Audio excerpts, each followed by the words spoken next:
সজনা ডাঁটার রসা করার জন্য আমি এখানে কিছু ডাঁটা কুটে নিয়েছি, আর কিছু কুমড়ো আর কিছু আলু কুটে নিয়েছি। কড়াই কিছুটা তেল দিয়েছি, তেলটা গরম হয়ে গেলে আমি এখানে 1 চামচি মতো 5 ফোড়ন দিয়ে দেবো। ফোড়নটা ভাজা হয়ে গেলে এর মধ্যে আমি কেটে রাখা সবজিগুলো দিয়ে দেবো।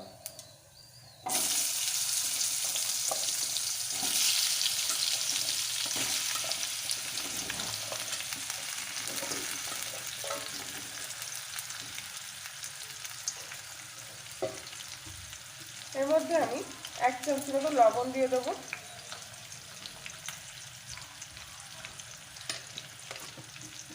এক চামচি মতো হলুদ দিয়ে দেবো।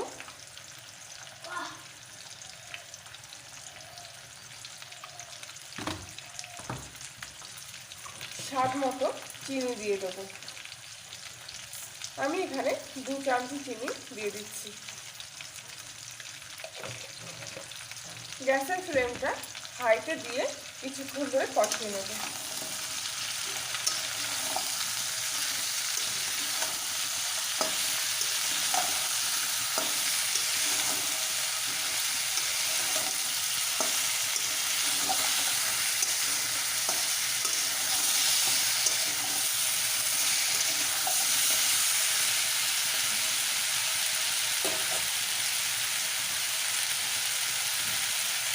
কিছু কাঁচা লঙ্কা আমি এর মধ্যে দিয়ে দেবো।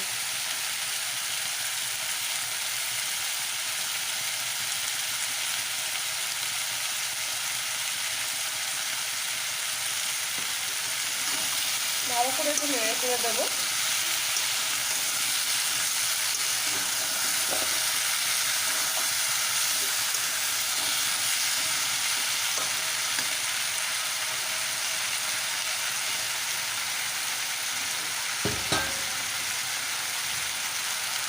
এখানে আমি কিছুটা সর্ষে বেটে রেখেছি, সাদা সর্ষে আর কালো সর্ষে মিক্স করে এটা আমি এর মধ্যে দিয়ে দেবো।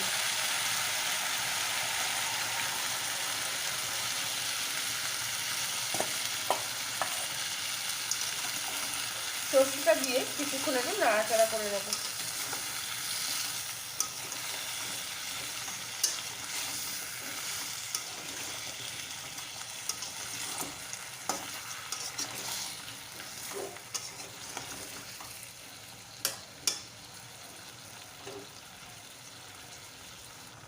কিছুক্ষণ পর সবজিটা একটু মজে আসলে আমি এতে পরিমাণ মতো জল দিয়ে দেবো।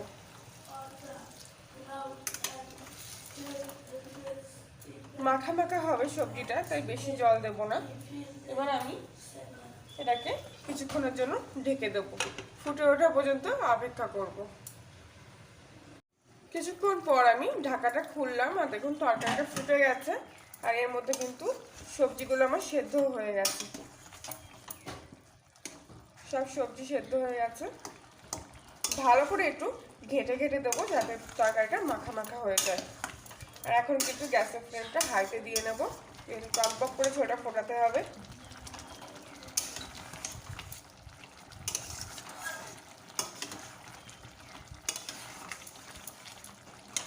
ডাঁটার রসা কিন্তু আমার পুরো রেডি হয়ে গেছে। সব শেষে এতে আমি একটু সর্ষের তেল ওপর থেকে দিয়ে দেবো।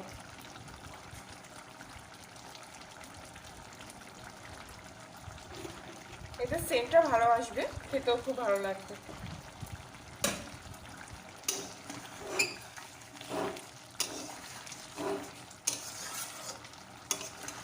রান্না আমার কমপ্লিট হয়ে গেছে, গ্যাসটা আমি অফ করে দেবো।